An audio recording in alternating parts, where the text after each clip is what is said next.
Good evening, class and colleagues. For this video, I will be talking about the interventions that I'm using for the student named G. Since the schools have returned to a hybrid model, the adjustment or transition has been rather difficult for G. Individuals with ASD need a consistent schedule that remains the same for the most part, and they do not do very well with schedule changes. G has gone from zooming in from home to his classes all the way to coming to school on certain days to zoom into his classes from his advisory. He alternates between going to the gym to zoom into his classes and going to the advisory. Such changes are rather destabilizing. To make my point a little bit more clear, just imagine that you were logging onto your computer every day to go to your classes. Now you have a sudden schedule change. On certain days you go into your advisory. On other days you go into the gym to log into your classes. The schedule is neither the same constantly and it's not consistent.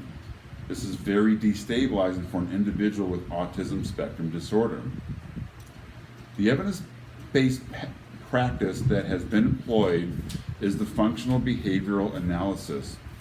So far, the behaviors that have been observed are G yelling at the teacher, hitting and spitting at teachers, and making lunges like he was going to hit the teacher. Some of the comments have been rather harsh, like wishing for an adult to die. Most of the time, the trigger was a teacher making a request. Preliminary data shows that this behavior is to escape a non-preferred activity. Usually the teacher will ask the student to log into the class or put a mask on. These are two things the student does not want to do. So in other words, anytime the student is redirected from doing something, he will lash out and yell at the teacher. He wants to continue doing the activity he was doing, and he also wants to escape the non-preferred activity. The second evidence-based practice being employed is positive reinforcement. This is when something the student finds positive is presented to them for engaging in a desired behavior. It is meant to increase the odds of the behavior recurring. This student is being placed on a token behavior wherein he earns tokens and then is allowed to spend them for something that the student finds rewarding. Now, the student initially was rather hostile to this token approach, or he was rather resistant. But now he's engaged in the behavior so he can earn the tokens to earn the things that he wants to get. Another strategy that we have been using is called prompting. Now, prompting is when you give a reminder, like a signal with your hand or a tap on the desk, to remind a student to use a certain behavior.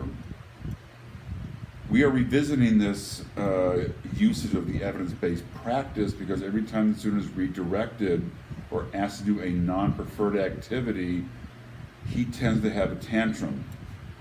So how effective these prompts are, we're going to revisit that. The IEP has not occurred yet. That is in the process. It will happen tomorrow. And we will make changes in the program and learn more about what we're going to do with the student on a more permanent basis. As far as fidelity goes, there is a team working with the student. One of the administrators in charge of special ed is intervening with the student constantly. There is constant communication between the BII, the BID, and the special ed teacher. We're constantly comparing notes, looking at each other's work with the student to make sure that we are on track and doing what we're supposed to do so we can help the student behave the way he is supposed to behave. Thank you very much.